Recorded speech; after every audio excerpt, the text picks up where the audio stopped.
Hello friends, this is your friend back with a new fanfic. What if Sakura was born with the Rinnegan? Danzo wanted to turn her into a weapon, episode 1. If you like this story, don't forget to like, share, and subscribe, and leave your thoughts in the comments. Now, let's start. Haruno Sakura was born during a ruthless roar of a tempest. Lightning arced from the dark clouds converging overhead to strike the otherwise peaceful village below. The terrible storm mercilessly pummeled the marketplace, forcing desperate shopkeepers to hurriedly close their shops and flee before its wrath. As if mimicking the oppressive atmosphere, she emerged to the world with a mighty howl, putting the thunderstorms to shame. Drenched in sweat, a shuddering mess, Haruno Mebuki came to embrace her newborn the moment she was presented before her in a flash. Holding her tiny baby close, secured, safe and sound within her arms, Mebuki beamed in earnest, her emotions overflowing with affection and gratitude. Then the baby came to peer up curiously, and the gratifying occasion grew to a halt. The new mother gazed upon what shouldn't be there, and responded with a harsh resounding scream of bodacious horror, successfully alerting the doctor and nurses nearby. All it took was one glance to mute them unmitigatedly. Eerie stillness thumped throughout the room before an unlimited uproar arrived to crash the silence. Impossible. Not a myth. Should alert Hokage-sama. Mebuki watched as each and every person tumbled, scattering everywhere as they would occasionally turn to look at her daughter as if her newborn was a deity. She trembled in trepidation. Forcing herself to gaze down at her baby who was clamorously wailing now, Mebuki felt her heart pang at the sight. Little Sakura was frightened, distressed, by the sheer sound of cataclysm circulating on all sides. The room started to spin. She ignored her husband's shouting and demands for an answer, even going as far as shaking the doctor's coat. She shut all the noises out, closing her eyes down. She bit her lip until she tasted copper. Regarding the bundle in her arms, she was torn on whether to hold her tight or cast her away. What does it mean? She found herself wondering, unaware of her own hands pressing the baby deeper against her chest, efficiently lulling her to sleep. What's going to happen to my baby? Defy the Anbu on patrol, one of them insisted. Should we risk it? What if Hokage-sama? It's not about whether we should or shouldn't, we mustn't hide anything from him. The doctor hissed, outraged and downright disturbed by the thought of betraying their leader. But how could this happen, Koshi-sensei? This has to be a miracle. Another round of silence launched across the room. The Haruno are civilians, someone began, a chart in one hand. The woman proceeded as though the aforementioned weren't present. Migrated from the land of iron 4 years ago, though not before staying with their relatives in the land of rivers for a year and a half. They have other relatives in each of their respective domains, all civilians. Clan affiliation? None. Intriguing, the doctor marveled. It took Mebuki 15 seconds to register that Sakura wasn't even snuggling in her cradle anymore. Oblivious of her current condition and what's in store, little Sakura gurgled as the doctor cooed, appreciating the light touch on her left chubby cheek. The ineluctable fate settled on her tiny shoulders was conspicuous, to those who were aware of what it was, a promise of a future of conquering the impossibilities. It was to be feared, yet there was no denying that the eyes were a mystical gift from the heavens. It just so happened that the ones who were in charge of delivering the newborn were retired veterans who fought and shed blood on the battlefield. Those who learned, those who were familiar with the conjectural tale. Albeit no longer as competent as they used to, their knowledge had never diminished. The nurses who held Kazashi by his arms to keep him from lashing out at the doctor didn't break a sweat. Assuring him that it would be fine, that nothing would happen to their daughter. They said once the Hokage was informed, they would give their baby back to them, and they were all certain that Sakura would have a wonderful future. An adventurous one. The two nurses exchanged a swift glance, nodding harmoniously before one injected him with sedative, and the other supported his weight while leaving to look for an unoccupied room close by, taking him out of the room. By this point, Mebuki was hyperventilating. The urge to scream was overwhelmingly heavy. A desperate need to seek for help lathered her raw, simmering so furiously that she couldn't help the tears rushing down. A part of her knew no one would be on her side, and yet. Please, she cried out in pain. Don't take my daughter away from me. A sudden pause of tense silence filled the room, as the nurses at the back exchanged a dark look, but the doctor in front of her was smiling clinically. Oh no, the doctor broke the silent atmosphere, shaking his head. With a smile that didn't quite reach his eyes, he continued. Rest assured, we treasure your daughter dearly. Hokage-sama would have to be in the loop first. And this is incredible, Haruno-san. He spouted, tranquilly rocking her baby. The Rinnegan is said to be the most superior dojutsu of all. The evidence of its existence was tentative at best. As most civilians are in the dark, no one would blame you for your lack of understanding on this specific matter. She will guide us into all truths. He grinned, too occupied with his speech to be agitated by the noisy sound of veritable despair. True peace is in the wind, and to think Kami chose us to be her protector for now, as she will be our savior one day. Who knows what would have happened had you resided in Kumo? He grimaced. He beamed when Sakura perked up, cooing at him. It had to be an approval, and he idly wondered if she understood him. He wouldn't dare to treat her normally, what with the oddity of her existence, or how this tiny being came to own a former chimerical dojutsu. He didn't want to mess up, and he certainly wouldn't want to make her upset. Her slightly large eyes emitted innocence. The delicate purity of it all was permeable, lustrous with a glint of signification, and she didn't seem to mind the unhinged blast of storms just outside the window. Most newborns would be alarmed and wailed their lungs out due to what they deemed anomalous. This one, she appeared lullabied. Kumo would have done the unthinkable. The nurse scoffed. Oh, that sounds personal, his tone turned teasing. It's irrelevant. Then the atmosphere morphed into what one would consider forbidding, as three undetected presences came into view. Even though they were out of practice, it's instinctual for the veteran medics. Each holding their choice of weapons hidden somewhere within. The masks placed on their face put them at immediate ease. Anbu-san. The doctor sputtered, hand on his chest to soothe the dread. One of the nurses exhaled shakily.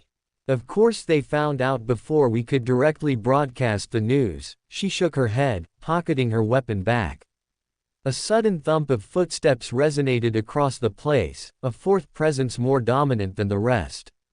A deliberate, suffocating atmosphere entered the hospital room, meant to forcefully set the occupants, knees on the ground to perceive the superiority of that specific individual before he even arrived. As the footsteps became harsher, drawing nearer, the frozen medics took a quick look at the Anbu who stood with their backs straight, unmoving and rooted to the spot, giving the impression that they knew who the imposing figure was.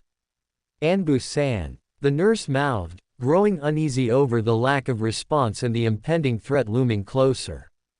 The Anbu who stood in the middle made a brief signal with his hand, before they all moved. In less than a second, the three Anbu slammed the three medics onto the ground, pinning them each from on top of their backs, kunai against their necks. The Anbu on top of the doctor had successfully wrested baby Sakura from the doctor's hands. The Anbu agent held the blanket which cocooned baby Sakura, on one hand, while pinning the doctor to the floor with his legs, his other hand pressing a kunai to the doctor's neck, just like a trained assassin and a thief. In the next second, the door burst open. And the dominating presence burst into the room, intensifying the atmosphere even more than before, in unison with the booming storm. Revealing none other than Shimura Danzo, current captain commander of both Anbu and its subdivision called Root, and advisor to the Hokage. Directly behind him, was a platoon of Root agents.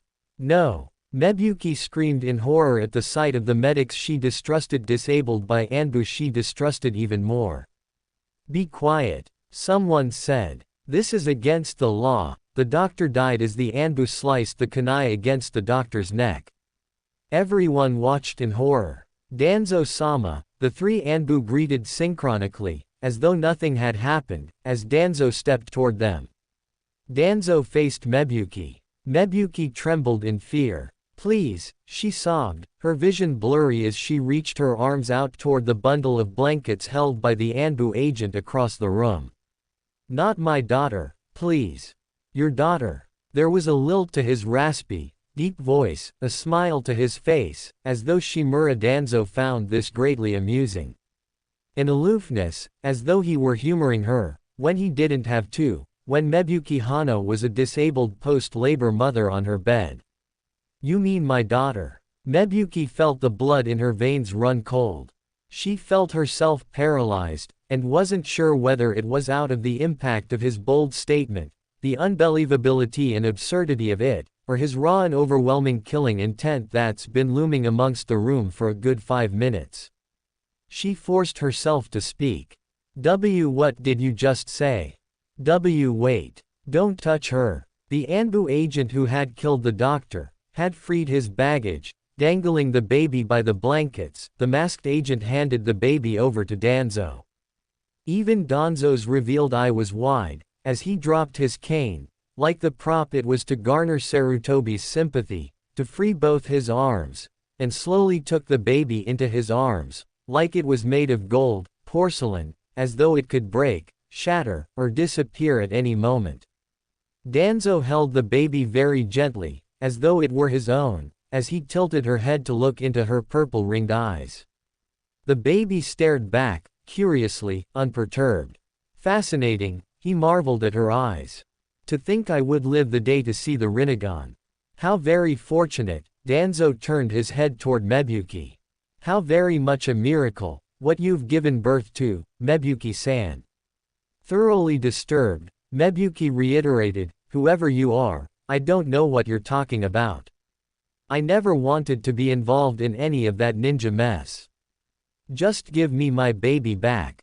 Quote, you and I know very well that that's not an option, Mebuki-san, Danzo said, waving a female Anbu agent from the back over. She came in front of Mebuki, and handed a stack of papers with a pen to the new mother. Sign these papers, or I'll make you forget all of this ever happened. Mebuki could barely read them, could barely gather what they were, but she did. Their adoptee. I would never. Mebuki screamed. I will fight you, in court, in politics, in everything to keep my baby away from your vile hands.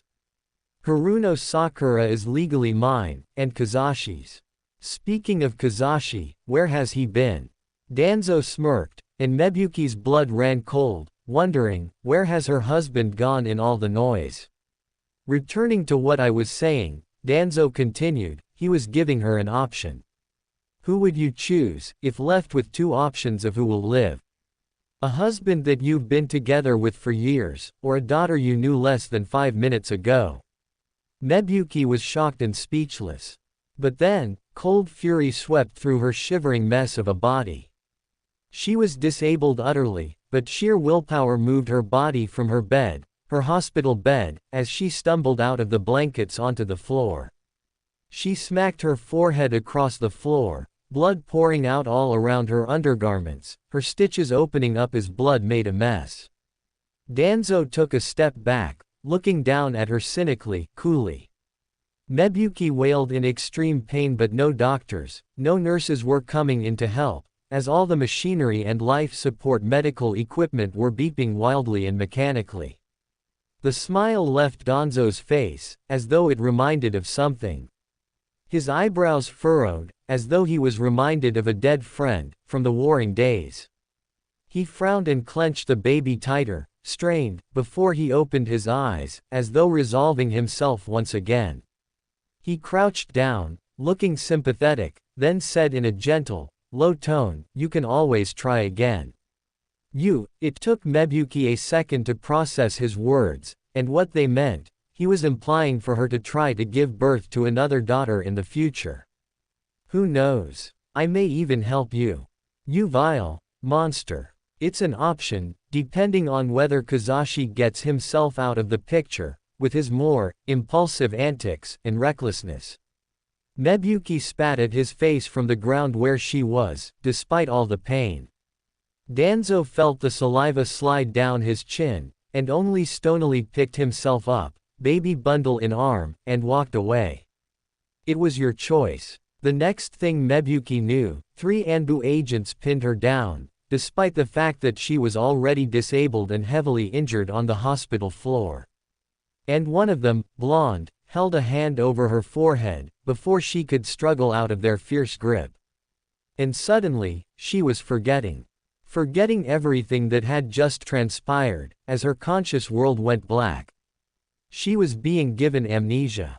In fact, the Yamanaka branch of Root worked to erase the memories of every staff member, civilian, and non-Root in the hospital.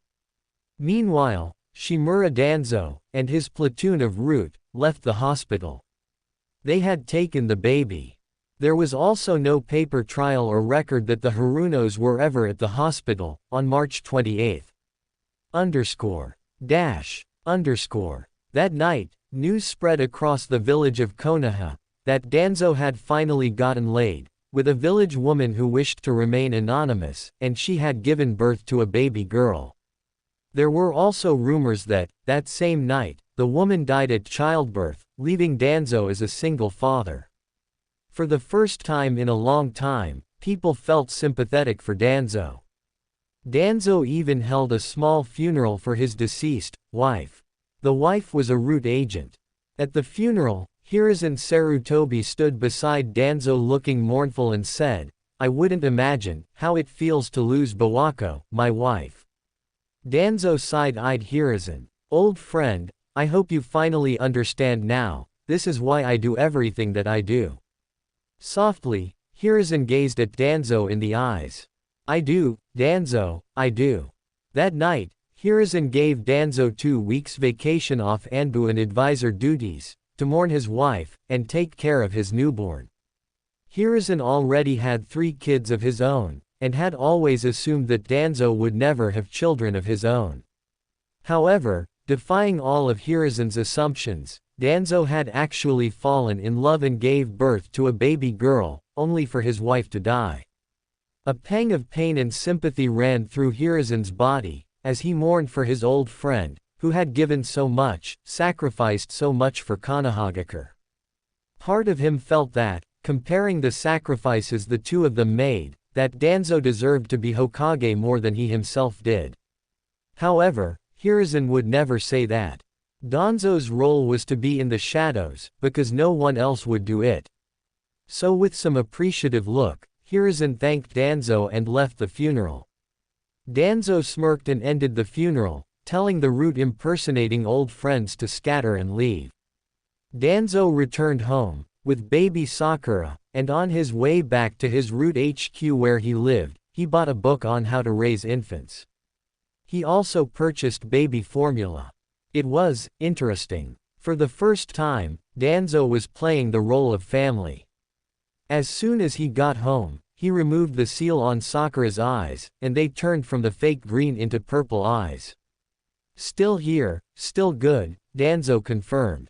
He briefly wondered whether he should confess to Hiruzen about the emergence of the Rinnegan, which had never been seen on Earth since the era of the Sage of Six Paths, and even that was just a legend. But he knew that Hiruzen would investigate, and uncover what he had done. And besides, looking at it in a specific way, he could treat this phenomenon as just superpowered eyes, another tool in his arsenal, like how the Uchiha waved their Mangekyo Sharingan. And why would he share his tools with the old, senile, weak goat? But I do wonder about this phenomenon. What could have possibly triggered the Rinnegan's awakening, from a civilian bloodline? From within his arms, baby Sakura tried to tug on his garment, snapping him out of his thoughts. Danzo frowned at her brazenness. It is said that in times of disorder, one who wields the Rinnegan is sent down from the heavens to become either a god of creation, who will calm the world, or a god of destruction, who will reduce everything to nothingness, Danzo told the baby. Yet, I can kill you in an instant, deity or not. Danzo's scars stretched as he made an expression. No matter what triggered your eyes, whether by a god or sheer blind fate, your eyes are in my hands. They're merely eyes, to be used as a tool, for me. Just as they say the Mangekyo Sharingan are the eyes of a demon, but Shisui is just a child, a tool to be used. I shouldn't hesitate. I should just take them. He hovered his palm over the baby's small eyes. They were so tiny, her head was so tiny, her skin was so soft, her fingers were small and chubby like flower petals, or kitten paws. Baby Sakura even tilted her head upward at him, and stared at him at this point, observing keenly far beyond her years. She wasn't crying, she wasn't protesting, she just stared, her mouth turned into O-shaped. Well, I can't use these anyway. Ah, perhaps when you grow older, when your eyes grow to an adequate size, they'll fit in my sockets better than Mangekyo Sharingan, he hummed, telling himself. I'll raise you well, and teach you well, my daughter, Shimura Sakura. This does work with canon timelines actually, because Kishimoto was never clear when specifically Minato became Hokage. Sakura could have been born shortly after the war, while Obito is still training with Madara. Minato was never made Hokage straight immediately after the war, it was anime filler. Due to Kishimoto's unclear Naruto timeline, especially surrounding the events of when Minato became Hokage and when Orochimaru left the village, we are going to go with Minato being made Hokage shortly after Sakura was born and dying 7 months later, when Naruto is born. There are some sources that Minato has been Hokage for less than a year. It makes sense canonically that Sakura was born shortly after the Third Shinobi War ended, while Obito was still training with Madara. Obito will attack Konoha 7 months after Sakura's birth, since in canon, Sakura's birthday is on March 23, and Naruto's birthday is on October 10.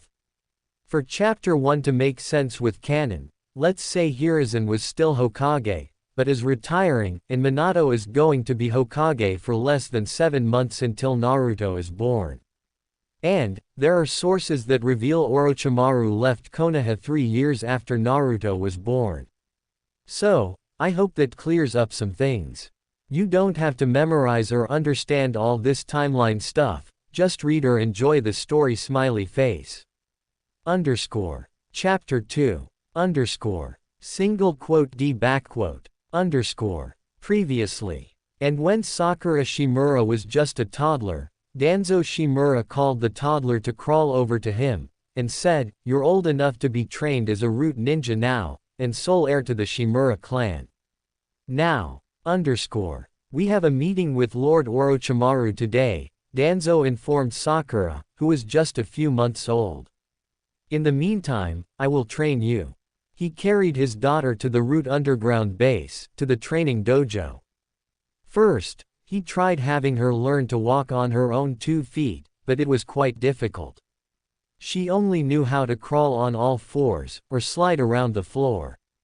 "Tisk, you need to grow up faster if you want to be useful, Sakura." He chided gently. He was growing fond of his daughter, though. Who wouldn't? After months of milk feeding the pink-haired baby, tucking her to sleep, only to be awakened in the middle of the night by the baby's crying for affection and attention. Ever since the war, no one dared wake him up, even during emergencies, unless it was a village emergency concerning a potential looming war. To think he of all people actually had known how to be a parent, he had read some books about child care. It was absurdly unimaginable that he himself would call it a fiction.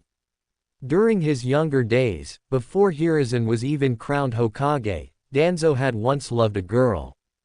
He had considered becoming a father, once. However, that girl was killed in battle, and not too long afterwards, his sensei was killed in battle too, after crowning Hiruzen as Hokage. Danzo had lost everything: no parents, no significant other, no sensei, and no Hokage position, even that had been given to his rival, Hiruzen, because Danzo had lost the test of bravery and displayed himself incapable of being willing to sacrifice his life to protect his comrades. He was trying to force himself to, but hesitated for too long, and then realized that he was relieved during that moment that Hiruzen volunteered instead. He had shown not only himself, but Tobirama-sensei that he was a coward, during his final interaction with Tobirama. He decided at that moment that he would dedicate his entire life to protecting Konoha, no matter what. If he couldn't be the star like Hiruzen, he would be the darkness that enshrouded Konoha's enemies, the darkness that would choke the oxygen out of the fire within their core, suffocating them, all to keep Konoha's stars burning brightly. He would be the roots that support the leaves, in the darkness. A true shinobi. Danzo mused as he scanned the nutrition facts of the bag of milk.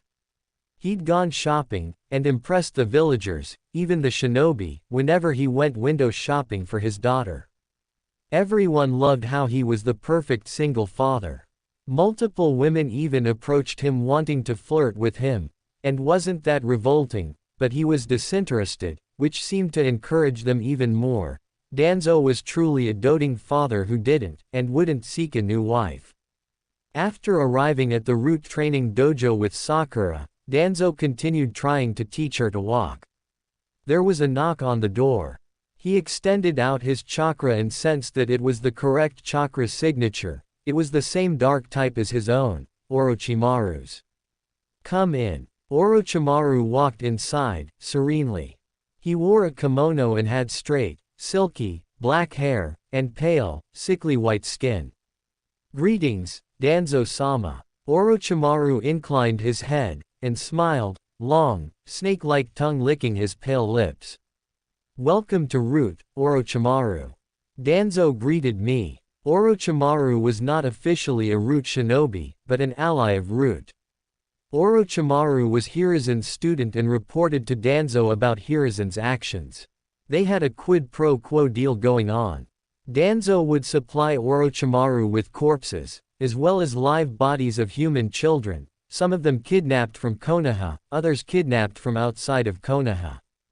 In return, Orochimaru would assist Danzo with his medical ninjutsu and scientific enterprise. The two of them would also share intel about Konoha's politics, the Hokage's decisions, and the decisions of the council, which Danzo was a part of. Orochimaru was a non-Root Konoha shinobi, but still an ally of Root. Danzo hoped he could keep this partnership for as long as possible. Orochimaru was a valuable asset. Of course, if Orochimaru got found out by Sarutobi, Danzo would have to cut all ties with Orochimaru and remove all traces of any connection to the man. After all, Danzo had a council position to maintain, and he'd be damned before he let Orochimaru drag him under when Orochimaru inevitably sinked. Currently, the two of them had the most useful partnership, and Danzo was slowly positioning the strings for Orochimaru to become Hokage. Unfortunately, Namikaze Minato came out more famous, from the war, than Orochimaru, despite how Orochimaru had lost the most to war. Danzo still had a plan to get Orochimaru the Hokage seat, and even if that didn't work, Danzo could make himself the Hokage. Danzo knew Hiruzen had plans to retire, but surely there was no way Hiruzen would choose Minato as his successor, over Hiruzen's own student or Hiruzen's lifelong teammate, was there. With these reassurances in mind, Danzo smiled at Orochimaru and asked, "Tell me, Orochimaru, how are the experiments going?" Orochimaru beamed, his eyes gleaming. "They're going swell. Unlike the last catastrophic experimental attempt to implant Hashirama cells into the 60 babies to grant them wood release." Orochimaru looked pointedly at Danzo, like he was blaming him for that laboratory disaster, before continuing with a snake's smile. "I may have discovered a path toward immortality." Then, he looked at Danzo with condescending eyes. "That's what you should have been researching from the start, immortality. Your obsession with your sensei's brother, Senju Hashirama, won't grant you eternal life, even if he had died. I shouldn't have toyed with those cells. They're useless. They don't work. Don't be a fool, Orochimaru. You know they work. You're the one who proved to me what they could do when you restored my missing arm with an arm made of Hashirama's cells. My right arm feels extremely powerful, and vitalized, more so than my original. I just know would release is within my reach.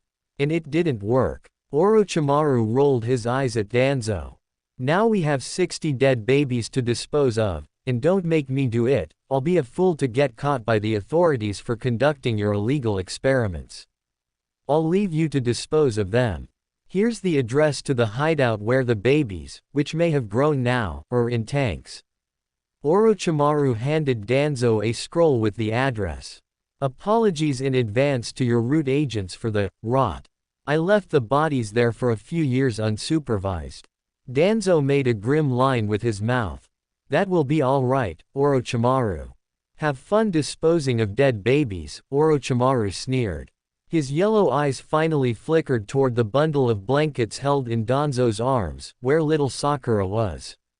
This baby. Danzo angled Sakura, and woke her up from her nap.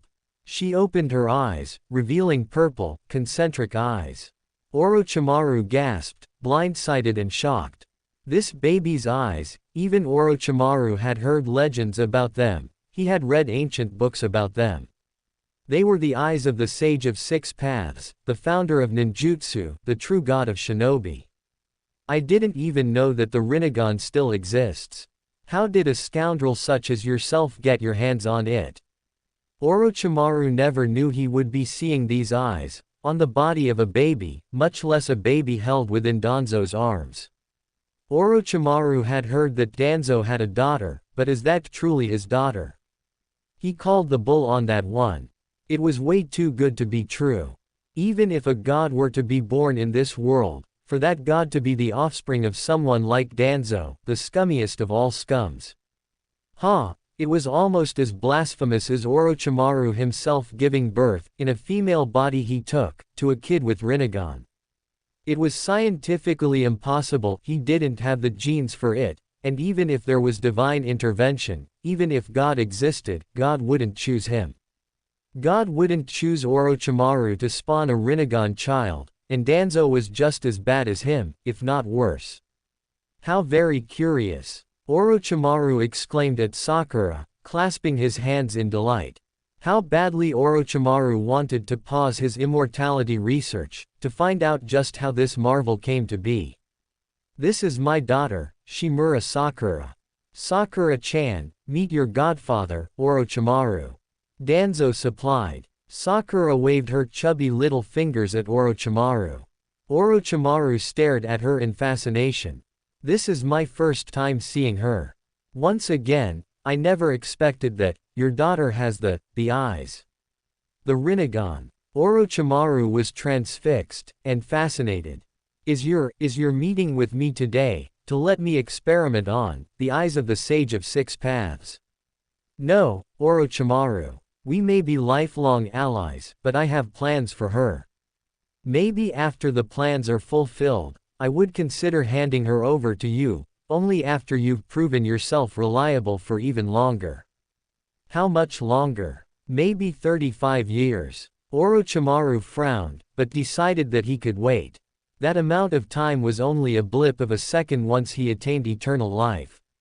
Fine then. May I hold her? Orochimaru stuck his tongue out, drooling ecstatically. No. Danzo shook his head. I said what I said. And I know you will try something. Orochimaru sighed dramatically. Such a stubborn old coot. You know you can't refuse me once I'm Hokage, Danzo-sama. Danzo smiled ruefully. That's what this meeting is about. We are to plan our next course of action to convince Hiruzen to recommend you as his successor. Orochimaru opened his mouth, excited when, suddenly, a root agent appeared in front of both of them. Lord Danzo, the masked agent said, kneeling. I have bad news for you. Namikaze Minato's inauguration is tomorrow. He's been crowned Hokage. It took a second, but cold rage ran through Danzo's body. Almost simultaneously, cold rage ran through Orochimaru's body too. They looked at each other, eye contact with cold, yet furious eyes.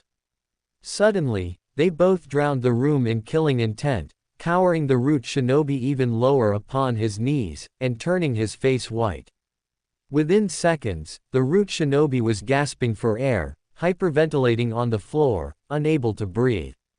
The two shinobi legends then took a look at baby Sakura, who was wide-eyed, frozen, and stone-cold.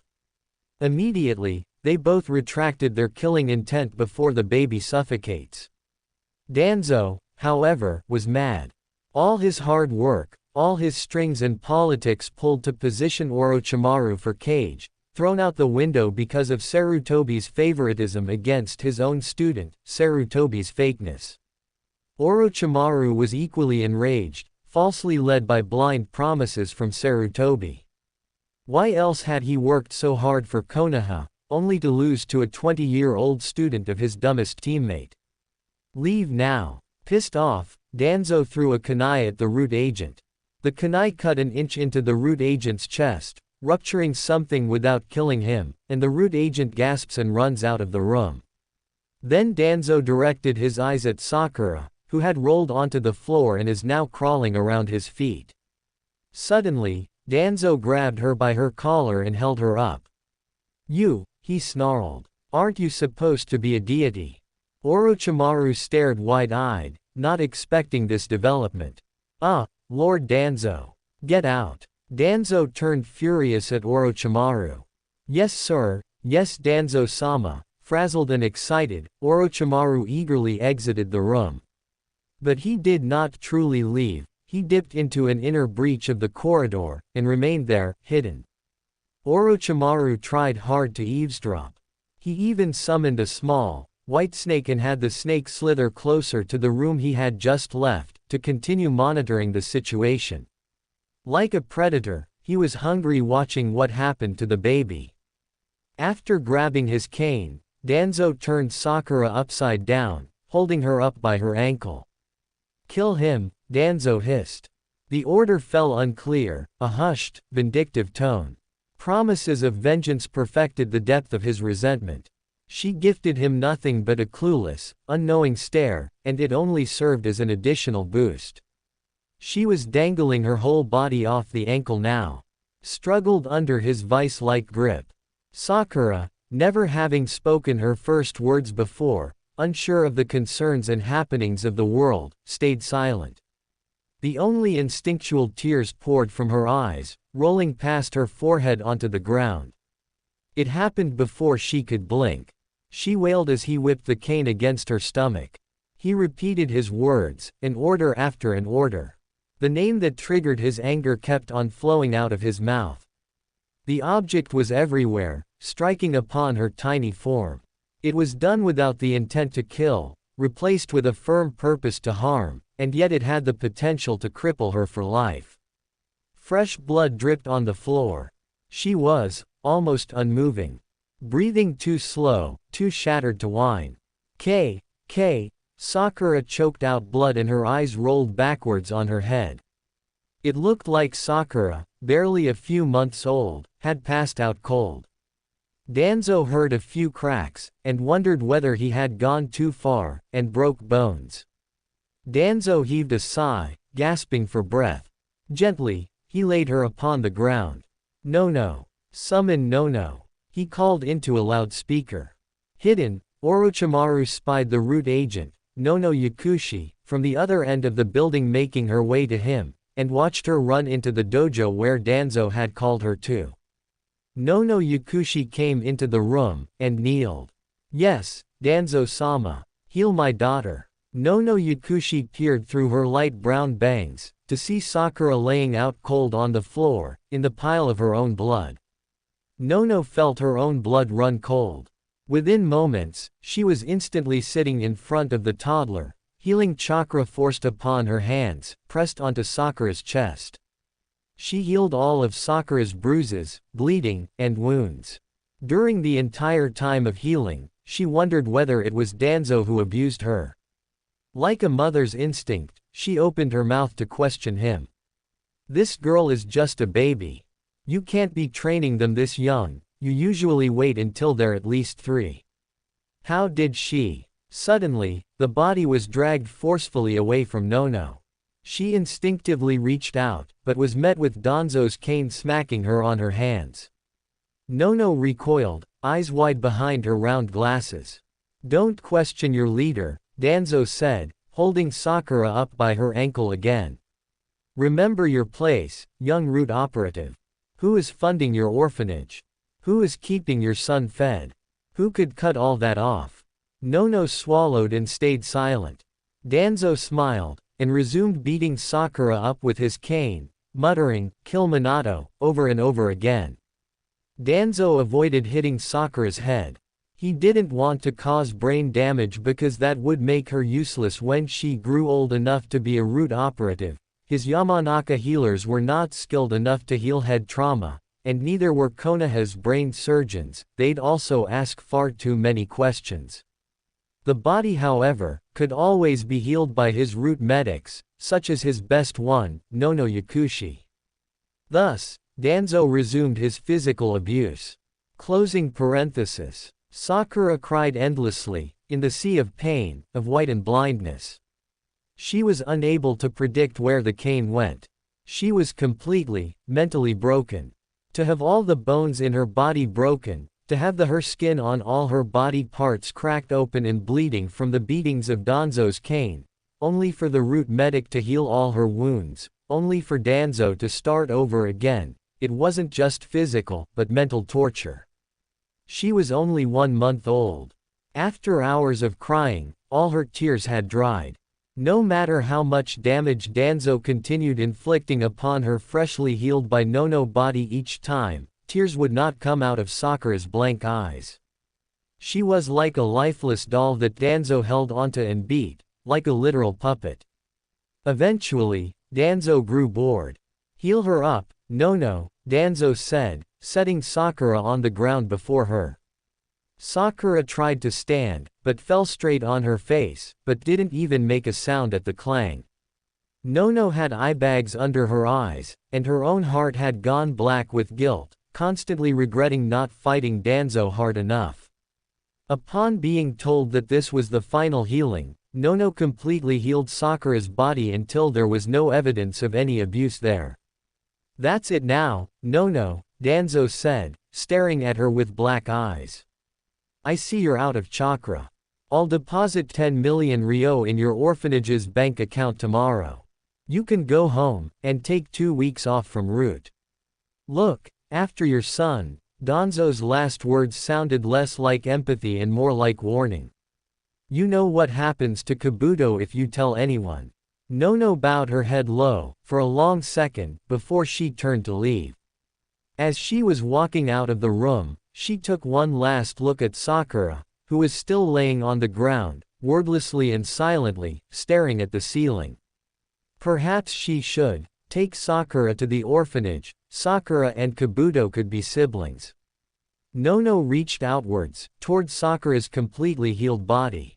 Even though Sakura was completely healed, to Nono, it looked as though Sakura was still completely covered in blood. Nono blinked rapidly, knowing that she was hallucinating. Danzo hasn't touched Sakura since the beating session was over. Nono wondered whether she could live with this, seeing Sakura around the orphanage, as a constant reminder of gore and death. However, Nono felt obligated toward Sakura. As she healed Sakura at least 20 times tonight, she felt she developed a strong bond to the baby.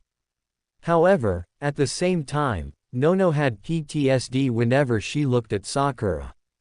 And at the same time, Sakura wasn't an orphan, Sakura was Danzo's daughter. Nono felt her blood run cold, watching Danzo place his hands underneath Sakura's armpits and hold her up, forcing Sakura to stand. Sakura was barely a few months old, her muscles weren't developed to stand on her 2 feet. She was still a crawler. Sakura fell flat on her face. What are you waiting for, Nono? Danzo asked, without turning his back to look at her. You're free to go home. Hadn't your past services at Root, earned you the privileges of owning your own home, the orphanage. Cash in on that. See you, your children. Danzo's mouth was set to a grim line. Unless you want to continue living at the root base. If no one takes care of your orphanage, Root will have to claim all the children. Yes sir, Nono said quickly, bowed her head low and instantly disappeared. From the corridor, Orochimaru watched Nono scurry past and leave the Root hideout. Smirking in fascination, Orochimaru whispered, "How very interesting," and stepped out of his hiding place, leaving the Root hideout as well. Orochimaru found the Yakushi's arrangement with Danzo a compelling story. Although it was nothing he'd do anything about, he still had a partnership with Danzo. Still, Danzo, your style upon your followers is blackmail. My style upon my followers is fanatical worship. We are very different people. Orochimaru concluded, as he fully left the Root hideout. He can't stay for the entire beating, as much as he enjoyed it, he had experiments and research to do. Left alone with Sakura, Danzo said, "I was tired of seeing that stupid smile constantly. This blank expression is more like it. You will grow up to be the ideal shinobi." Sakura blankly stared back at Danzo, and parted her mouth. Danzo smiled, and carried Sakura out of their exclusive training room. He walked across the corridor, to the other end of the Root underground building, into the kitchen. From there, Danzo changed Sakura's bloody diaper. Once he was done, he prepared baby milk formula for Sakura. He gave a bottle of milk to Sakura, and Sakura took the milk blankly. Her eyes widened at the milk, switching back and forth between Danzo and the milk bottle in her hands. Sakura gaped, and put the bottle nipple into her mouth, and started drinking the milk desperately. She was extremely hungry due to the strain upon her body. Danzo placed Sakura on his lap, as he took a seat in a chair. Danzo smiled and hummed slowly to Sakura, an old Konoha war song that Tobirama had passed on to him. She accepted the milk and drank, while staring at him, wondering what Danzo was going to do next. Feeling full, Sakura gave the milk bottle back to Danzo. Danzo took the milk bottle back, set it aside. Suddenly, an idea came into his mind, from all this child caring, a fatherly idea. Danzo softened his voice, and cooed gently, his fingers combing through Sakura's tiny pink hairs on her head. "Say dad die," Danzo said. Sakura had never said her first word before. He wanted to hear his daughter's first words. "Daddy Danzo-sama. Danzo Otou-sama. Otu-sama. Say daddy." Sakura stared back at Danzo quizzically, Rinnegan eyes white and lilac. She swallowed, and opened her mouth. Kill Minato. Ironically, Sakura's first words were to kill Minato, and ironically, months later, Minato would actually perish. When that happened months later, a shocked Danzo would be rattled for a while, paranoid and suspicious and careful with Sakura, no longer abusing her with a cane. In fact, he stopped physically abusing her outside of training, and started buying her gifts, spoiling her as much like a doting father as he could, and hoping she didn't remember. Those residual scars on your body. You were born like that. Now, how about some fancy, expensive food, and fancy, expensive clothes? However, that peace won't last forever. It won't be long before Danzo chalked it up to just coincidence, and acted like his natural self again instead of tiptoeing on eggshells regarding Sakura. His treatment of Sakura was both hot and cold. Later on, people would wonder why Sakura acted so emotionless, why she never cried. It was because long ago, her tears dried up. Danzo had somehow found a permanent solution to stop the baby crying at night, by killing her emotions before she even developed them. Later on, in the future, when Uzumaki Naruto becomes a hero, Konoha would wonder how badly the ignorant villagers beat up Naruto for being the Kyuubi host, and sympathize. They never wonder how badly Sakura was beaten. No, she was the spoiled princess of Danzo Shimura, council advisor and leader of Root. She was the heartless, arrogant princess who never feels sympathy or emotions for others. They would not even consider Sakura as one of Root's dogs, but Lord Danzo's trophy daughter served by Root's dogs.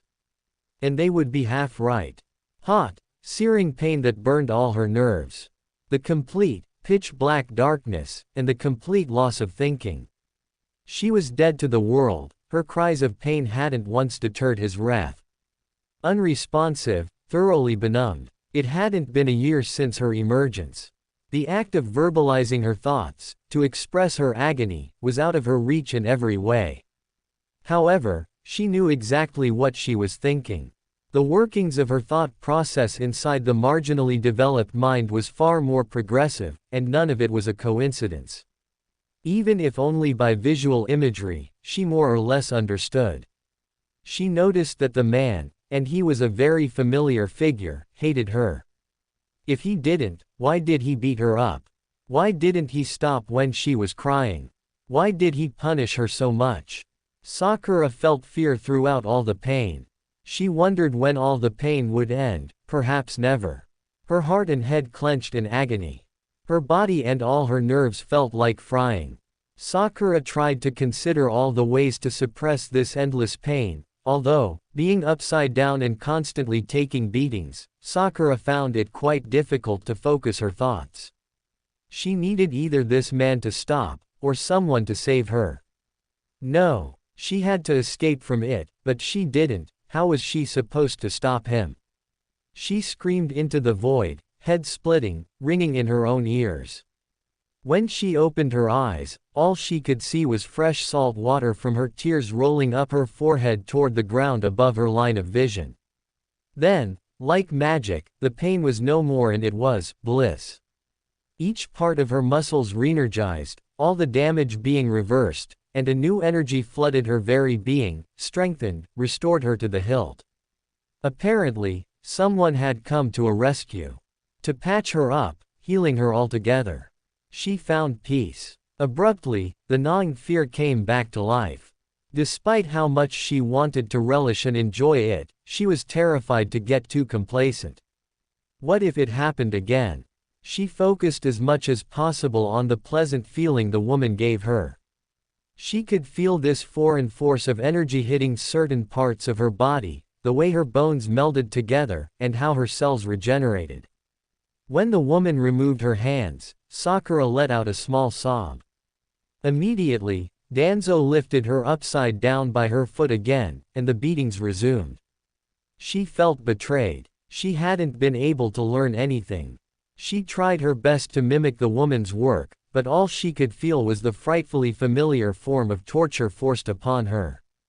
The process repeated 10 times, and 10 times she felt like she learned absolutely nothing about that, soothing to the very core, gentle strength. At the dozenth or 20th or 100th time, she failed to keep count, she blacked out. The complete, pitch-black darkness, and the complete loss of thinking that she thought she had before. That was her state now. Gue Oni. Sakura woke up in a place she had never seen before. A land where the existence of light was no more. She was completely deprived of sight. With the lack of noise, even the energy of life was utterly absent. It appeared as if she was hanging in the middle of outer space without stars. Panicking, she reached her hands outward, only to notice her chubby hands were there in front of her. She peered down, and there was a glow from her tiny figure. She made an attempt to walk. She noticed she was strolling across an invisible, seemingly pitch-dark surface. The flooring felt smooth, as though it was made of glass. She jumped experimentally. The inexistence of sound greeted her. She heard her own screech, and was slightly relieved. Although, she was still scared. Did this mean she was stuck inside this endless expanse of darkness forever? She felt extremely lonely, and she yearned for those beatings back. There was nothing except for herself. She stumbled and ran forward, far, far, and far. She She could move on her own. After hours of running, there was a growl from her stomach, which startled her. She halted her steps, clutching her stomach. It felt empty, and even her mind was hungry.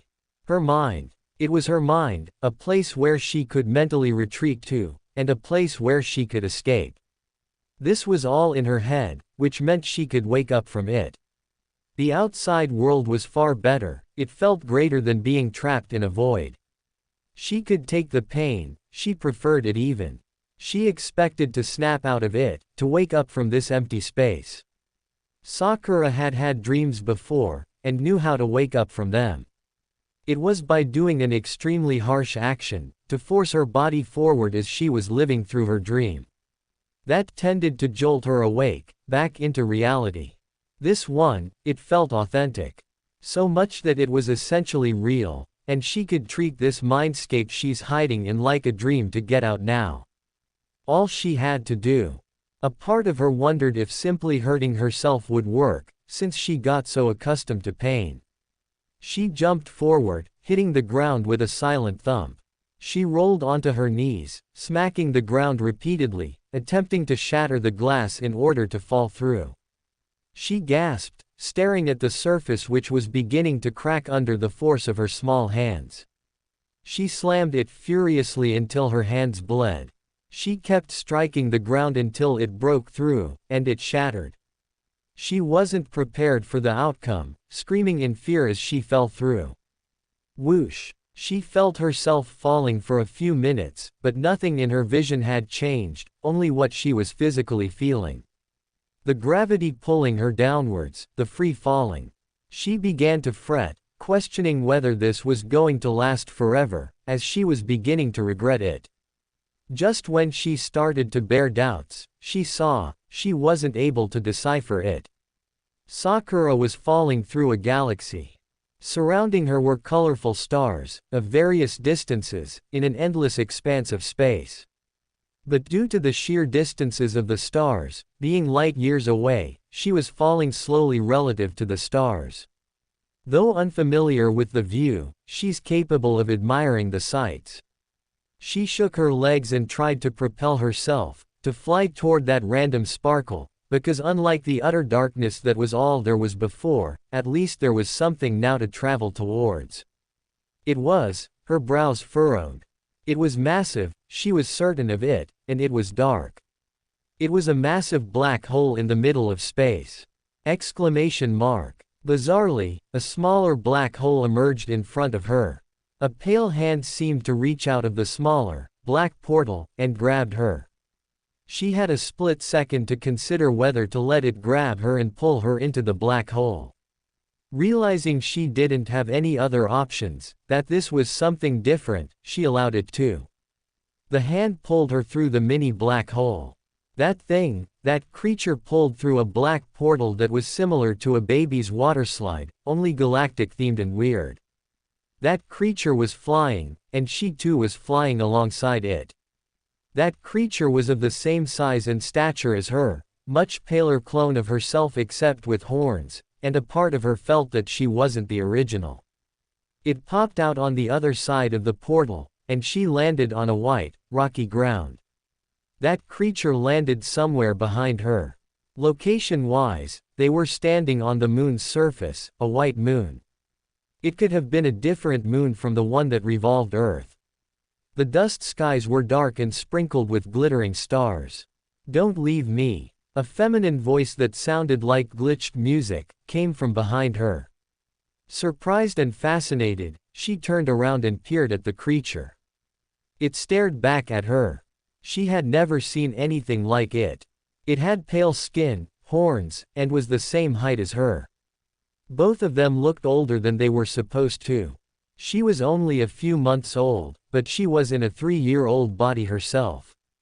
One thing was for sure though, this creature was not her, past, present, or future. The creature had horns that looked like a demon's, while she had none. It had 2 devil horns and 1 unicorn horn. Sickly, pale white skin that was tinted purple, while her skin was a darker ivory, human. Long, straight pink hair, while hers was short, still growing. It had pure, unnatural and eerie-looking white eyes, as though it were an alien. Somehow more alien than her natural purple with black rings eyes. All in all, it didn't look like it was produced out of the human race. While it resembled Sakura, it was a messy caricature of her and was not her. It parted its mouth, revealing teeth sharp like knives, and grinned at her, hungry white eyes eagerly staring at her while its white teeth remained bared. As if it wanted to devour her. She changed her assessment about it, resembling a messier version of herself. It looked like an evil caricature of her. It was a monster. She was standing on the surface of the moon with a pink-haired monster, a monster who tried to imitate her. Was any of this a dream or had it become real? Was this even a dream in the first place? That might have explained why the creature vaguely resembled herself. After all, what were the odds that another alien looked humanoid and similar to her? None, so it had to be a dream or all in her head still. Sakura opened her mouth. In her baby babbles, she gurgled, "You're a figment of my imagination, just like this entire thing. You're just a part of this fake universe." She pointed at the little monster before pointing to herself. "You're a fake." The creature gaped and looked offended. It retorted, in a glitched, anxious and desperate voice, "I'm not a figment of your imagination, I'm you. I'm your inner self." It paused and stared at her. It licked its lips. Then, it tackled her and began biting at her skin, making her squawk. "OWWW. You can't be me." Sakura pushed the other creature, the girl with horns, off of her. It came onto her again and they rolled rapidly around the moondust. 15 minutes of roughhousing later, both of them grew bored and exhausted. Laying on their backs, looking up at the stars. "You're right. I'm not you," the creature beside Sakura confessed, sounding glitchy and sad. "I'm still your inner self, but I'm an entirely separate entity living trapped inside of you. I'm an Oni. Just like the kind you hear in legends. Sometimes they're called yokai, demons, or ogres. That's what I am. A monster. You're a human." Sakura turned her head to face it. Then, she felt a pang of loneliness and empathy toward the creature, despite their initial feud. "What's your name?" "You can just call me Oni." That was its vague reply, and Sakura sensed there were more to that. More about this creature, secrets and riddles it wasn't disclosing. Oni continued, "I haven't met my human counterpart ever before. Let's be friends, forever." Sakura hesitated. "This is all wrong," was her conclusion. It wasn't the world she knew, and she had been trying to get out for, how many hours? Days. And how would one get out? She couldn't stay here forever. "How do I leave this place?" Sakura asked, gesturing at the universe surrounding them. Oni grinned at her, white eyes ghastly and ghostly and curved with mirth, and seemed to read her mind. "No need to leave, Sakura-chan. We can explore planets and outer space forever." "No." Sakura rolled over and jumped onto her feet, pointing accusingly at Oni. "No," she roared, curling her fists in the fabric of her shirt. "I know what you're trying to do. If I stay here, I'll die in the real world."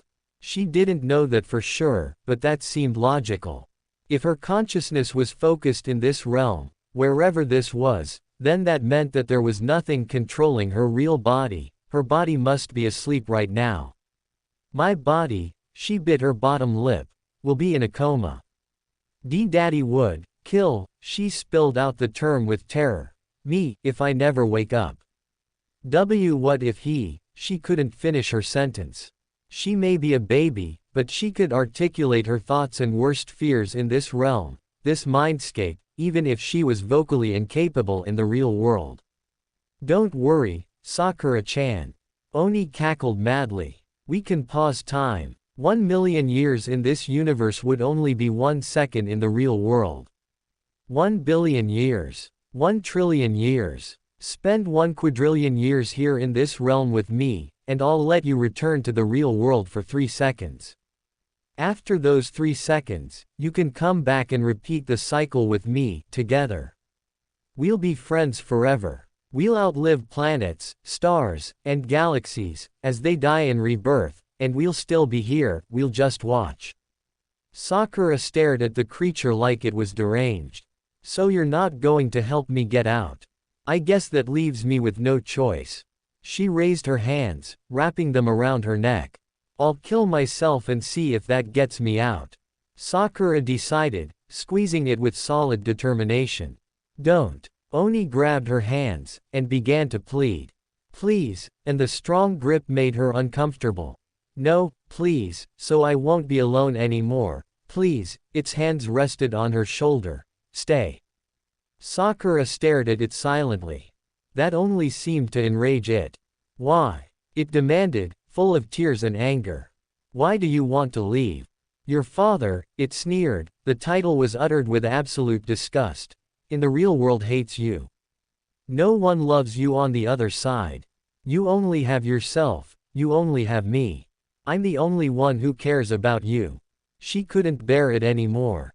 It was true that she had no allies, no friends. She only really knew Daddy, and as sick as it was, that was probably why she loved him. She had no other options. Mindlessly, she hugged Oni. Embracing her arms around the demon-like girl, she stroked its silky pink hair, so much more unnatural and magical than her own. The little alien was a friend, an ally. I won't leave you, she promised dearly. I'll take you with me, out there, when it's safe. Oni sobbed into her shoulder, as she patted her back. There, I don't want to go out, Oni finally gathered the courage to say. It's dangerous out there. Why not just stay here? Sakura had been preparing her answer. I know you can't stretch infinity into 1 second, there's always a limit, that's why you even set a quadrillion in here for 3 seconds to pass in the real world. There's still 3 seconds that need to pass out there. What if those multitudes of 3 seconds from my real body run out before our multi-trillion years are up? She questioned its earlier logic, deciding to play along. What happens if I die in the real world? Would I vanish from this universe, leaving you alone forever? Oni gulped. You would. It answered. You cannot die in the real world. You must find immortality. I can't be alone again. She nodded. Just bear with it during the moments I'm gone. Wait, you're in my mind. Is it possible that you can just sit consciously in my mind's eye and see what I see? You're me essentially. I can, with your permission. It gasped, as though realizing something. Earlier, you said you won't leave me, and that you'd take me out there when it's safe. You meant this. Does that mean you care about me? She nodded. I do. She took a step back and looked the Oni up and down. Right now, Daddy is physically beating me up. It's not safe for you to share my eyes, senses and thoughts. Wait until afterwards. ... I see, Oni allowed. Discreetly, it was stirred over the fact that Sakura cared. Okay, Sakura-chan, I get it. So you need to achieve immortality, then you can spend true infinity with me. Otherwise, it's only a temporary amount of time, even if it's 100 quadrillion years. Infinity is an even longer period. I'll support you. And, regarding your father beating you, the Ona's eyes turned red. Kill him before he kills you.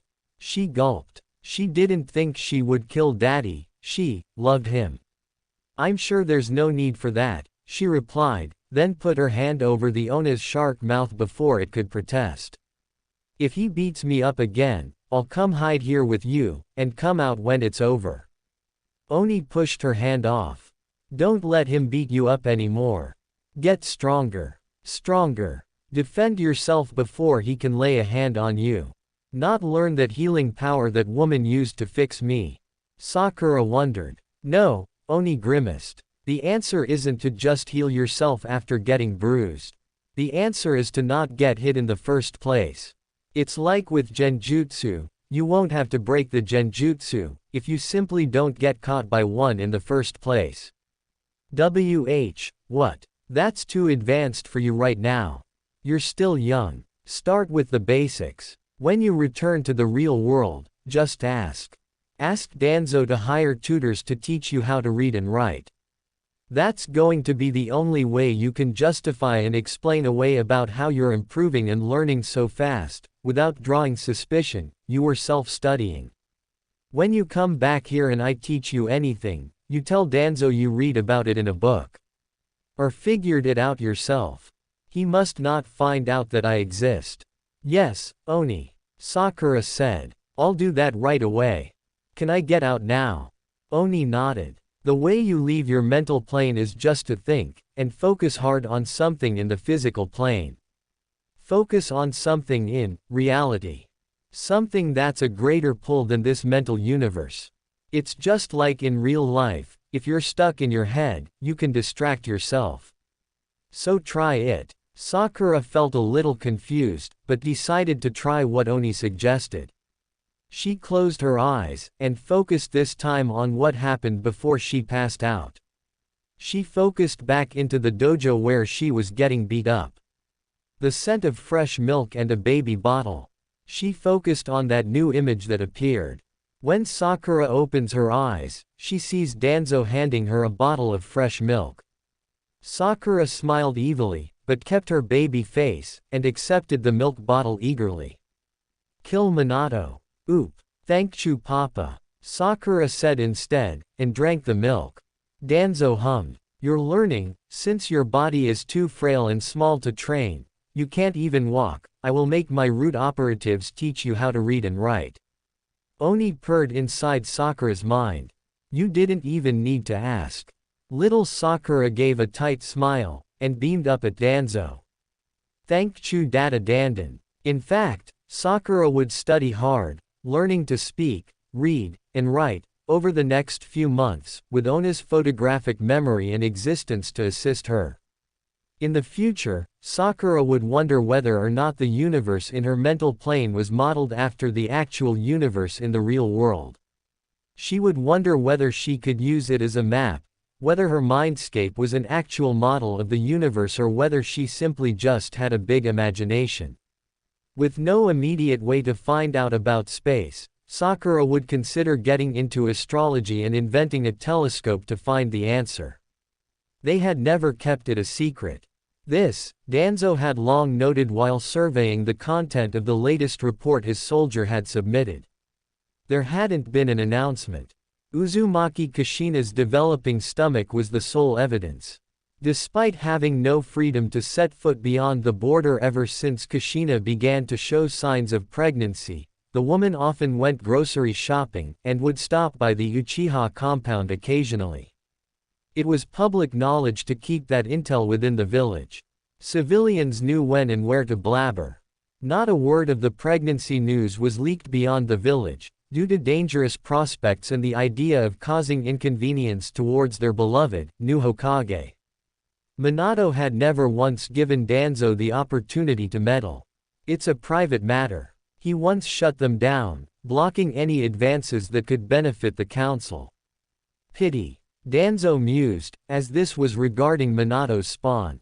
The child certainly would be gifted. If authorized by Minato, it could join up the ranks of Root. With Minato's legacy and genetics, the child could fill in Root's gaps and reinforce what they lacked. It could become a loyal weapon and obey. The only issue was that it would obey Minato, not Danzo. If anything, it would spy on Danzo. Danzo wasn't arrogant enough to think his schemes would always work smoothly. Hiruzen had become useless to him after Hiruzen had abdicated his office. There was another matter. The Uchiha clan had been simmering with dissent, as though they would erupt and wage civil war if left unchecked. Danzo wasn't arrogant. He set down his brush aside, scanning his recent writings in the journal. Though it won't hurt to nip the Uchiha problem in the bud. It could work if he's determined enough to materialize his plan against the Uchiha. It wouldn't be a direct battle, nevertheless, this was a particular area in which he thrived, questionable stratagem. To design a tactic with an obscured outcome that would eventually work in his favor somehow.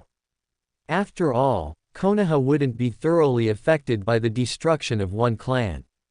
The village would be filled with grieving citizens, temporary. If luck allied itself with him, their pathetic, temporary leader, Minato, would be shamed for it. Danzo would make sure. Perhaps he should re-evaluate his plan as it was too early. Arranged marriages and unceasing inbreeding have increased the Uchiha numbers, full of prodigious children, threats. The Uchiha issue was nowhere near trivial. They needed to be taken care of before the village met its downfall as a consequence of letting those demanding bastards live far longer than necessary. Excessive training must be arranged for the root members to prepare for the extermination. Those who survived under the extremities would fall under the category of valuable. Enough worth to take advantage of, enough anonymity to be discarded. However, it was unrealistic, a bit optimistic on his part. Root ought to, at the very least wipe half of the number of Uchiha. He had to do more scheming to get rid of the more gifted in advance. The heir's case wouldn't be as difficult. Regardless of the few reports he'd received regarding the heir and his prodigious attribute, he's still a child all the same. The veterans, then. He was more concerned of what method he should use. Poisoning a few one by one or altogether surely would raise more than a couple eyebrows. Being one of the founding clans caused their political power to remain powerful and influential as ever. Minato undeniably would have to keep his eyes and ears open when confronted by a furious bunch. Their anger simply couldn't be brushed aside with ease. Another idea was to kill the Uchiha by ruining their reputation. Danzo would love, salivated, to witness the clan die due to public humiliation, to lose face over fake accusations that Danzo specifically would orchestrate in order to lead them to their demise. Now, that would be fulfilling on its own. For the sake of the plan, however, shame wouldn't be enough to weaken them. It could only last so long before another shame came to wreak havoc, resulting in their recent reputation to slowly, but surely, decrease. In any case, it would end with him facing the loss of manpower if the Uchiha numbers remained the same. Worst-case scenario, the Uchiha would be able to catch one or a few of Danzo's soldiers, putting them under careful interrogation. Danzo would be safe thanks to the cursed seal underneath their tongues, but for how long? Especially when both Minato and Kushina were exceptional with Fuinjutsu. Especially when Danzo hadn't once veiled his distrust against the Uchiha. All his life, he'd been open about it. He supposed being under Senju Tobarama's guidance played a major part in his disdain. It had affected Koharu and Homura too, though they weren't as committed, nor had they admitted it. Tobarama held respect toward Kagami despite his never-ending suspicion against the Uchiha clan. Kagami wasn't affected by the curse, was what Tobarama believed.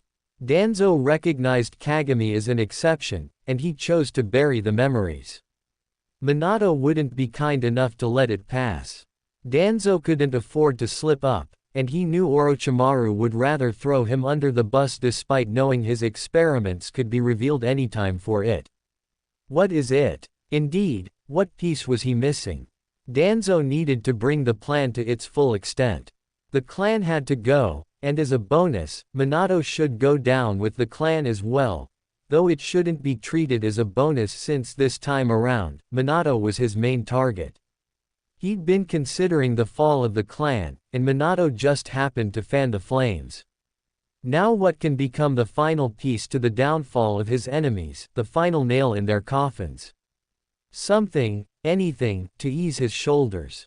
5 months had passed, not a single helpful suggestion came to mind, and Danzo was getting restless. To top it all off, one day Minato had expressed concerns regarding Root. It seems, Sarutobi-san has been lenient. He indicated, files upon files of legalized, yet problematic tasks done by Root laid on his office desk. I'm aware Root exists due to Sarutobi-san's refusal to engage in carrying out missions and businesses which would harm his benevolent image. Then, he picked off one particular paper to glance at it, before directing his gaze on Danzo. Surely there's always a limit. Limits, Danzo scoffed, there's no such thing in his organization. Extreme training regime was mandatory. It had always been this way, to push them to their limits in order to reach a satisfactory result. ANBU's death counts were higher than Root due to incompetence and unnecessary breaks. There's a reason why Root executed their duties well, bringing in targets' heads more than their own comrades. Danzo recalled Minato's warning in depth. Either put them under psychotherapy, or I may have to personally interfere. Pest. Even Hiruzen hadn't once stuck his nose past a certain degree because Root was his. The entirety fell under his jurisdiction. Hiruzen had discerned his boundaries quite well, and didn't encroach upon Danzo's territory, despite his tendency to warn Danzo from time to time. At least Hiruzen tried to distinguish the difference between Anbu and Root. Furthermore, Danzo knew Hiruzen wouldn't know what to do when presented with those Root children, who were too lost to function. He knew damn well Hiruzen didn't see fit to lend a hand with the purpose of repairing them. It would have been a headache, and a waste of money. Hiruzen, being the kind old man that he was, wouldn't say it for all to hear, but broken Anbu were expendable, and the same applied for Root. The soldiers all had learned, swallowed, and digested that none of them owned their bodies. Successful mission accomplishment, obedience, compliance to die and destroy one's body before an enemy could trap them. These were all for the good of the village, and Minato couldn't see that. Danzo had a suspicion that it could be related to Minato's last remaining student alive. Minato probably gained a conscience suddenly, after he lost 2 of his students. Minato had no business telling him what to do. Especially when so far Minato hadn't done the same thing with Anbu. Shouldn't he have fixed them first before summoning Danzo to the Hokage office for the sole purpose of change, to show mercy? What? Enabling them to slack off. Before he knew it, his hands were already moving. Unforgivable. A slam on the wood desk, a small crack as the repercussion. This was why. A mistake, to let someone like Minato who knew exactly how much power he had and knew how to use it, to let him rule, Hiruzen, was foolish. A plan. Underscore. Dash. Underscore. It was when Oni braided her hair. Your daddy is angry, it filled Sakura in. It wasn't as shocking as it used to. To sleep with or without the intention to meet and converse with Oni, it showed how capable Oni truly was. It was a little irritating, at first, and yet it was never boring. That her own mindscape was her only safe space, that Oni had never left her alone. Oni tugged on her hair a little, delighted when Sakura grumbled. You should grow up fast so you can leave him, you know. Sakura shook her head. Leave him. At Ona's enthusiastic, yes, Sakura could only sigh. How many times do I?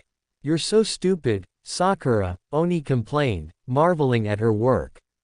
Your dearest daddy doesn't care about you. But he does. Then why did he beat? Daddy was angry at something.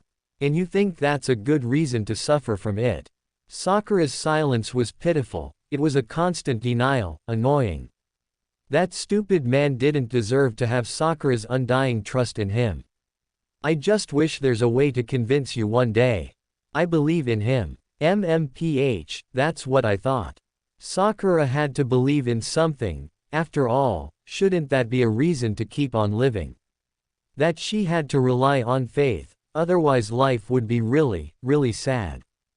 Dull. Her goal was to make daddy happy, that she would one day prove it to him, he would never regret having her as a daughter. Do you know why he's mad, Oni? I don't know, I mean, I can see tension all over him. That's all. He barely brings me to his office these days. Yeah, I know, he's probably scheming. And Sakura bit her lip. It's not like she'd go out of her way to bother him. But, I wanna know what's bothering him. Yeah, it's not like there's a chance of him landing his hands on you again or anything. Oni scoffed, clenching its hands on the braid unconsciously, only realizing it when Sakura protested. And what can a baby like you do anyway? Oni abruptly stood up, appearing before Sakura to point her finger at her. It's a good thing he doesn't check in on you often. He's got real issues, and you should stay away. Sakura stared down at her hands, studying the lines on her palms, to tighten and untighten. Then, Oni lowered its hand bit by bit, mainly confused as it expected Sakura to burst with anger. I don't know, she started, shaking her head. You're right. I can't do anything. So dramatic. Oni mumbled, ending with an akimbo, turning its head to look at anywhere but Sakura. Like I said, you're still a baby, for now. You don't have to be all emotional about it. Sakura nodded, blinking just as slow as tilting her head up. Then, that's when Oni felt Sakura's eyes attempting to get a good look at its face. Oni turned its head back to her. What are you looking at? Why did you turn the other way? Ona's cheeks reddened, suddenly feeling defensive. I don't know. I'm bad at this. It stared down at its feet. At what? Oni growled out of frustration. You and your annoying questions. This wouldn't do. As he marched back and forth to ponder, Danzo was at loss. No amount of training would be enough. This was proven severely after a few root soldiers had begun to fall within 3 months of the training program, the numbers gathered for the following months. The attrition rate was concerning. Most needed to undergo medical help, many had been greatly impaired, the rest were still going strong, and yet, he knew it's only a matter of time. What was it? Would granting the trainees longer break times fix the problem? Rather, wouldn't it weaken them? Or, surely there's always a limit. He tossed the crane against the wall. No, it wasn't Minato's advice that would solve it. It had to be done with Danzo's own method. There was no need to make a fool out of himself by bearing an amateur's advice in mind. He completely underestimated, or rather, overestimated it. That he had to face losses sooner before he could use them. His expectation was too high, believing he would have enough tools by the end of the program. If obtaining more soldiers was the precise option, that would mean allowing Minato to run the village for a few more years. Not to mention the growing numbers of the Uchiha, this was disastrous, and Danzo would be at a disadvantage. Should he let Orochimaru in on this? Danzo was desperate. He hadn't paid attention to the happenings in the Namikaze household, not that it mattered, the tight security gave him practically nothing to peer at. He had enough difficulties to worry about. Speaking of paying attention, reports regarding Sakura had been practically neglected as there weren't many intriguing developments worth checking as yet. Her caretakers didn't have to do much since she wasn't a difficult child to begin with. He wondered if he should fire them instead, leaving only one to look after her, or even 0. Perhaps hiring 4 was overkill and could be another mistake on his part. A spoiled Rinnegan user wouldn't be a sight to behold.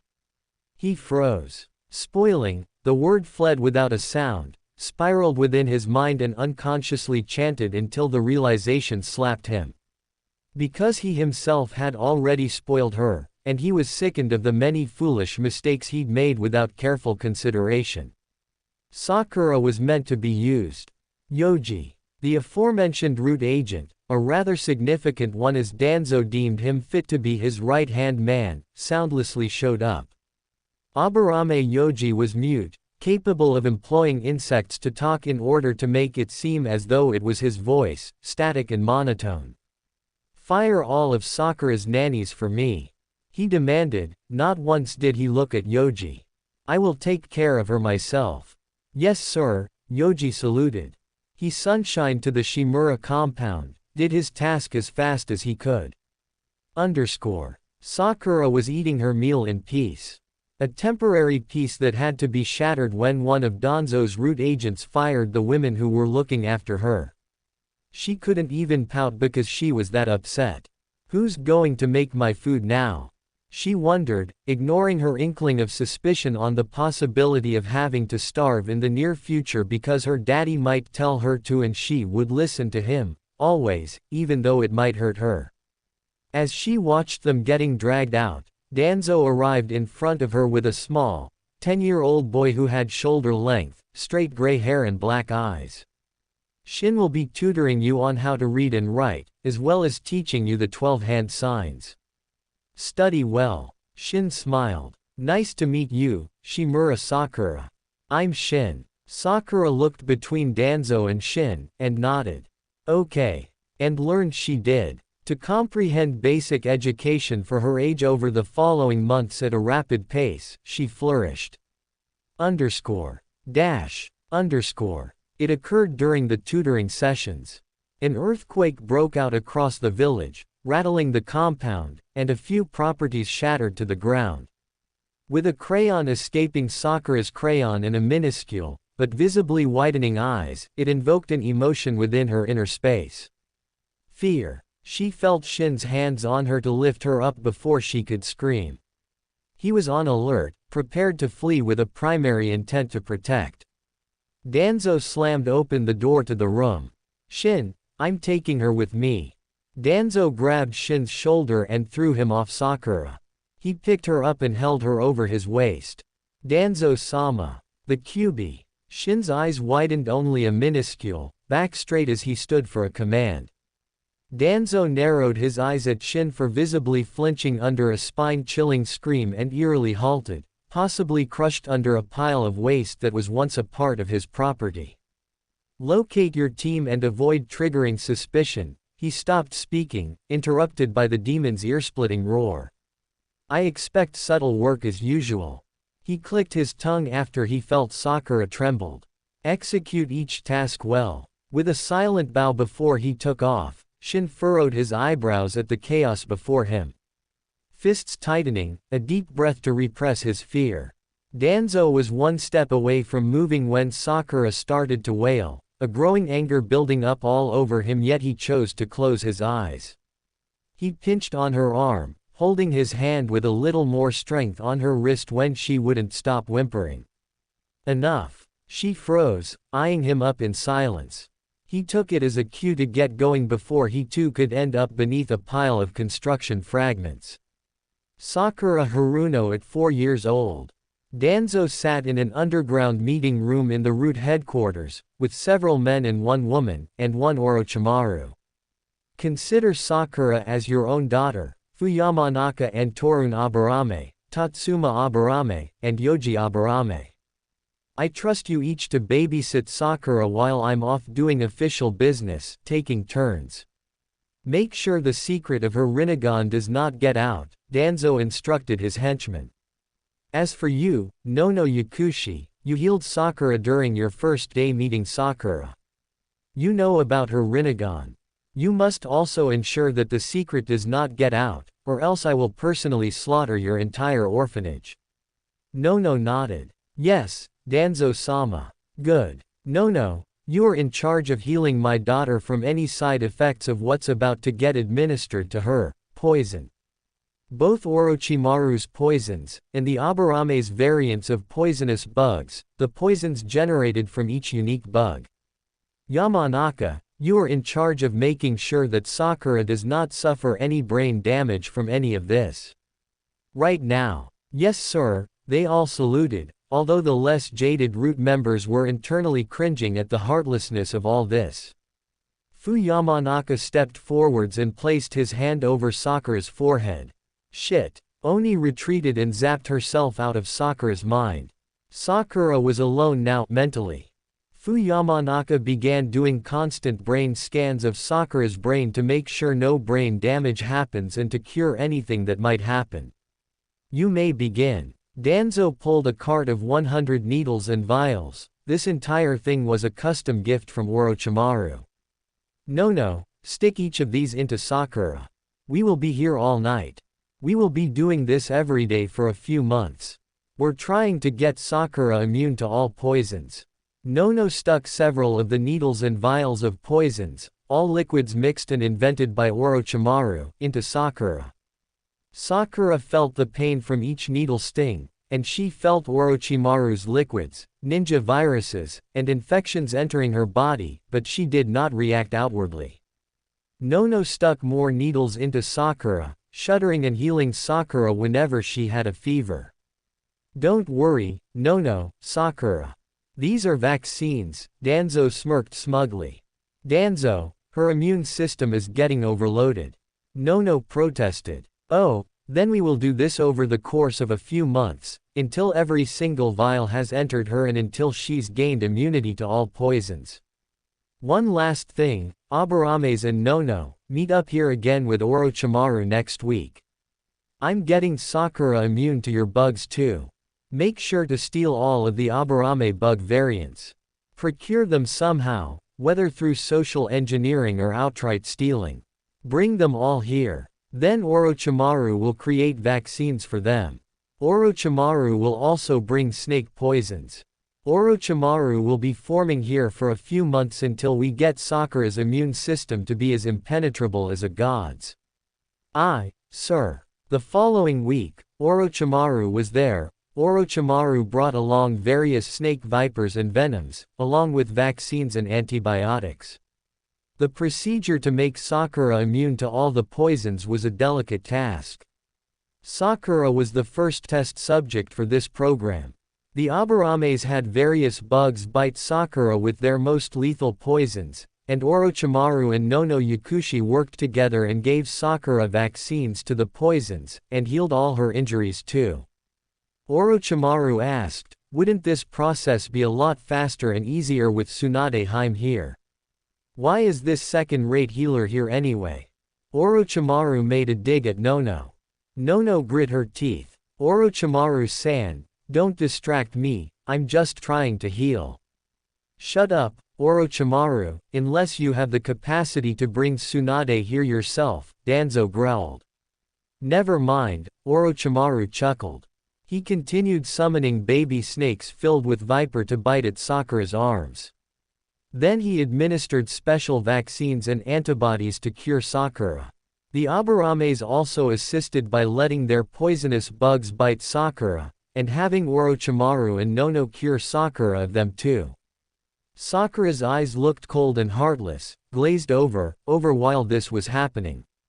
Vaccines hurt. Next, Orochimaru had Sakura drink many different poisons, and drink the cures to those poisons. They mixed that into her food, her soup, and her milk. But eventually, she gained immunity to all poisons. This is great news. This guarantees that the Rinnegan user won't die. I swear, I would rip these eyes out myself, but... Orochimaru smirked smugly. Well, your daughter's not dying anytime soon. And the longer she lives, the closer we get to immortality, because the longer we have to experiment on her. Every experiment that we conduct with her, we walk closer by one step towards immortality. Am I allowed to touch her eyes yet? How far along are you to actually know what to do once you have Rinnegan? Ah, not yet, no. I need more children to experiment on.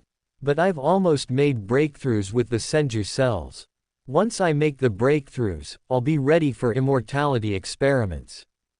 Give me a few hundred more live bodies, Danzo, please. Granted. We've burned down some foreign villages, so you may use those live bodies. Most of them are imprisoned. You may leave, Orochimaru. Thank you, Danzo. Orochimaru left the root hideout.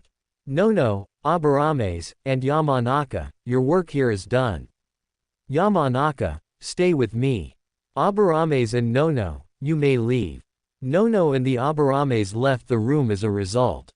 Yamanaka, now is the time to implant all the Academy Jutsu basics, and the entire ninja education curriculum and the root curriculum, into Sakura's head. I know this is a cheat, and not a literal way to teach, but she is a literal baby. She's not that smart and I don't have the patience or time to tutor her. Implant into Sakura's brain, the basic language, the entire alphabet, mathematics, science, and all ciphers and codes that we Anbu and Root use. That would make it like multiple languages. Sealing knowledge too. And all your knowledge of the world. I've vetted your brain and we've gone over what material is fine to implant into Sakura's brain, so you should be fine to do that now.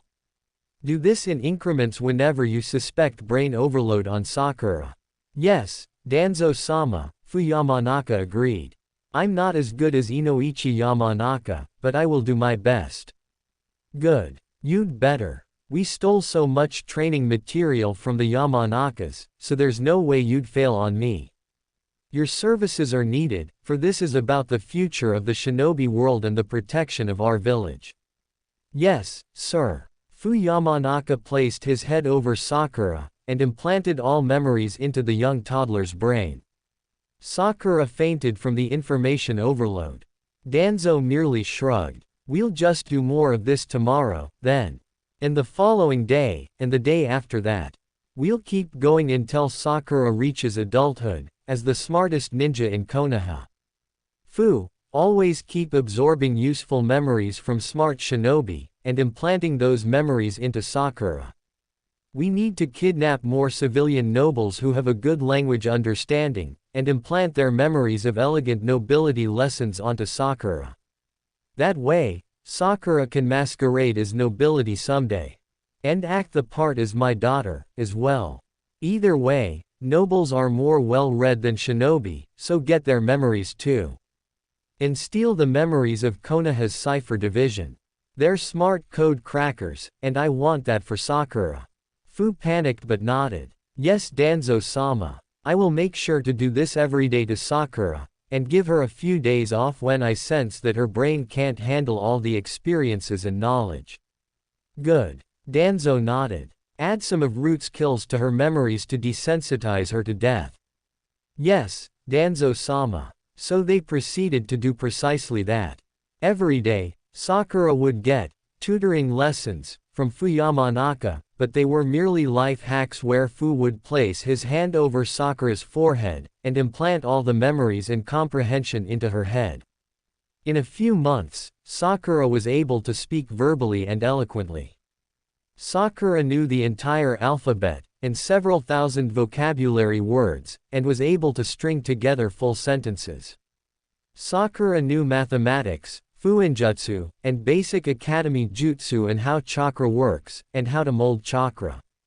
Sakura knew and understood the theory of almost everything a regular high-ranked root shinobi understood, due to the Yamanaka memory cheats. Sakura literally knew how to read and write anything. Sakura is now 6 years old. Sakura Haruno, Sakura Shimura, is the same age as Itachi Uchiha. Kabuto Yakushi is canonically 2 years older than Itachi. Great work, Sakura. Danzo head-patted Sakura for the first time, as he led Sakura to an underground library, a secret clan archive by Root. Now study all these books of stolen clan material. I have not even shown any of these to Fu Yamanaka to implant into your brain, because much of these jutsus are forbidden jutsus and techniques. Many of them are fire release techniques stolen from the Uchiha clan. You must study these on your own. I will be hunting down an Uchiha tutor for you. I've got my eye on Shisui and Itachi, likely clan traitors who agree with my vision. Because your new job is going to become a terrorist for me and bomb all the minor villages with the fire release. I can't wait for you to gain a name for yourself, and that's before your eyes have even matured to unleash hell upon the world. Who knows, perhaps after you blow up a few villages and cause a few hundred hellfires across the world, your eyes will activate the same way the Uchiha's eyes do. Danzo chuckled, and began tutoring Sakura with fire release techniques basics. Danzo handed Sakura chakra paper to practice making the paper burn. Sakura was able to finally get the chakra paper burning. However, since Danzo didn't have a fire release nature, Danzo's lessons ended there for now. Don't worry, Sakura-hime, I will recruit Itachi or Shisui into Root, and you'll have a new tutor. Danzo head-patted Sakura and gave her a Japanese snack, which she ate reluctantly expecting poison, but fortunately the snack turned out to not be poison. Danzo then took Sakura out of the Root Archive Library, and into Root's Cipher Division. Sakura, 6 years old, was startled to see a 8-year-old white gray-haired boy. This is Kabuto Yakushi, Nano's son. You already know Nono, your healer. Sakura, you will be teaching, or helping, or learning, from Kabuto Yakushi. Kabuto will be your partner in the Cipher division of Root from now on. Kabuto enlists on various missions throughout the elemental nations, to spy on them and gather intel. He brings that intel home, to our Root HQ, and we decipher. You and Kabuto will work together to crack codes of all the nations, for the protection of Konoha. Sakura, you already have your brain loaded with all foreign languages thanks to your training program, Fuyamanaka, so you will be of great help to Kabuto. You two will be equal partners. Now get to work. Danzo pointed at a massive scroll filling up an entire 20 feet long table that Kabuto brought home. There were lots of foreign inscriptions and codes. Sakura, this will basically be your assignment. Work and learn with Kabuto while you're not training in elemental releases, or while you're not training your body. When you are training your body or in ninjutsu, Kabuto will be on foreign missions gathering intel. But every time Kabuto returns home to the Root HQ, you must greet Kabuto, escort him to the cipher room, decrypt his intelligence, and submit them as reports to me. Think of them as homework reports, my dear daughter. Okay, Dad, Sakura nodded. She never truly got to play, she never knew what playtime was. It was 24/7 work all the time for the child. She considered the taijutsu lessons that Danzo had Sakura attend, as playtime. Fuyamanaka implanted so many spy memories into Sakura, that Sakura knew everything there was about spying and knew about Kabuto's missions, how they worked, and was able to decrypt much of Kabuto's foreign language scrolls. She was a massive help for Kabuto. Kabuto saw Sakura as a mere coworker. They were both very mature for their ages. 8-year-old Kabuto just wanted to help his adoptive mom, Nono, so Kabuto kept working. He didn't want to get too close to Danzo's daughter. That was dangerous. She was basically his surveillance, designated to keep an eye on him and make sure he didn't step out of place. So Kabuto worked diligently for Root, and worked diligently and respectfully with Sakura, deciphering foreign shinobi codes with her. One day, Sakura wondered what happened to the other gray-haired boy who wasn't Kabuto who tutored her. She asked Danzo, what happened to Shin? Danzo replied, you think those vaccines that we used on you came cheap? How do you think you survived all those vaccines? Orochimaru and I concocted them under careful testing, and we used him as a voluntary test subject to test the vaccines on, before we used the vaccines on you. Shin is currently recovering and reassigned into a non-combat department on paid leave. And by paid leave, I mean that I'm paying for his hospital stay. Be grateful. Sakura gulped. But she didn't know any better, so she said, okay, father. Kabuto and Sakura worked together in Root, for several years, before Kabuto's eventual defection of Root. Orochimaru himself had defected a few years prior, and when Orochimaru caught Kabuto in Iwagakure after Danzo's blotched mission to have Kabuto and Nono take each other out, Orochimaru had stolen Kabuto from Root. When Kabuto never returned home one day, Sakura was stunned. Sakura also noticed that her healer, Nono, hadn't been around the HQ for many years either. Nono hasn't been around the HQ ever since Kabuto joined Root's Cipher division. Sakura hasn't had a healer for years. And now, Kabuto is gone. Sakura didn't have anybody close to her age to hang out with now. She didn't have any real friends. Sakura wouldn't consider the Abarames and Fuyamanaka as friends. They were scary and always forced shit onto Sakura. Nono and Kabuto at least never laid a harmful hand on her, and now they are both gone. But that was okay, said Danzo, before Sakura could mourn Kabuto or even Nono, because when one son was gone so abruptly despite being in the middle of an important encryption job with Sakura, it occurred to her that the mother might possibly be gone for darker reasons than simply retirement. It was okay, Danzo said. I will replace your friend. Now, let's prepare and practice what you shall say to him, Danzo said. We've practiced and been over this for years. Relate to Shisui, and tell him to train you hard, and to not go easy on you, because you are only 3 years younger than him. Your new friend, Danzo said, ushering a young boy in front of him, towards Sakura. And training partner. Pleased to meet you, Sakura Haruno, a black-haired boy with curly hair and red eyes, Shisui Uchiha, bowed. I've heard a lot about you. I'm 3 years older than you. I'm Shisui Uchiha, a new Anbu member of the Root Division. Sakura was only 6 years old, and Shisui was 9 years old. They were both prodigies. Nice meeting you too, Shisui. Sakura didn't use honorifics on anyone. She didn't need to, because of her rank and nepotism. Yeah, I'm 6 years old. And I need fire release training for my upcoming missions. Please. Shisui smiled dazzlingly. I would be honored to teach you, princess. Shisui bowed his head. Danzo smiled. Itachi Uchiha will be joining us next year, when he graduates from the academy at age 7. He accepted my offer to join Root.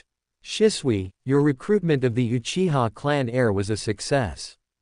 This is all thanks to when you approached Itachi in that forest at the back of the academy, and befriended Itachi. Now, a future civil war can be averted. Danzo hummed to Sakura. Sakura, Shisui here is 9 years old and graduated from the academy 2 years ago at age 7 as well. He's been working with us since graduation, and has been working with us for 2 years. He's already recruited the Uchiha clan heir, who will be joining us in 1 year. You should treat him well, Sakura. These 2 Uchiha boys have the same goal as us, the goal of peace and safety for Konoha. I can't say the same about the Uchiha clan themselves, they want conflict and war. But that's why it is urgent that we work hard and train hard. We cannot afford to have another war, so shortly after we've just survived and won the 3rd Shinobi War. Shisui was at war with me. I caught wind that Itachi witnessed the aftermath of one of the battles, and that's why I think we can recruit Itachi. He's no longer a sheltered boy. Sakura blinked. Shisui here is only 2 years older than me, but he's already been in a war. Shisui nodded. Yeah, I'm currently 9, but I graduated from the academy at age 7 and was immediately placed on a genin team and put to fight in the war. I fought for 1 year before the war ended. I lost so many comrades. While heavily injured, my eyes transformed into the Mangekyo Sharingan when I watched my best friend die on the battlefield. The war ended a year after I graduated, so I'd become a war veteran at age 8. I don't want to witness anything like that ever again. So when my war commander, Danzo, reached out to me post-war to come work for him, I accepted his offer. I've worked for him for a year, and now I'm 9 years old. Wow, I'm amazed. My father is so amazing, Sakura swallowed, staring between Danzo and Shisui. Sakura decided to share a little about herself in return. I was born to Danzo Shimura, no mother. And I've lived inside this root facility for my entire life, training and getting stronger, in hopes of becoming useful for protecting Konoha in the shadows, via root. Sakura glanced at her father, Danzo, hoping that he'd be satisfied with her answer. Danzo smiled and head-patted Sakura. That's a good girl. You two are my most valued root assets, after the Yakushi traders defected from us. We have a lot of workload to pick up. You two, start training now. I have to organize and clean up after the Yakushi traders' messes. I'll be back to check on your progress incrementally. Shisui teaches Sakura all the ropes so she'll be useful to the organization. Teach her everything that you know. Danzo concluded as he started walking out of the dojo room, leaving Shisui and Sakura alone in the Root HQ room, for training.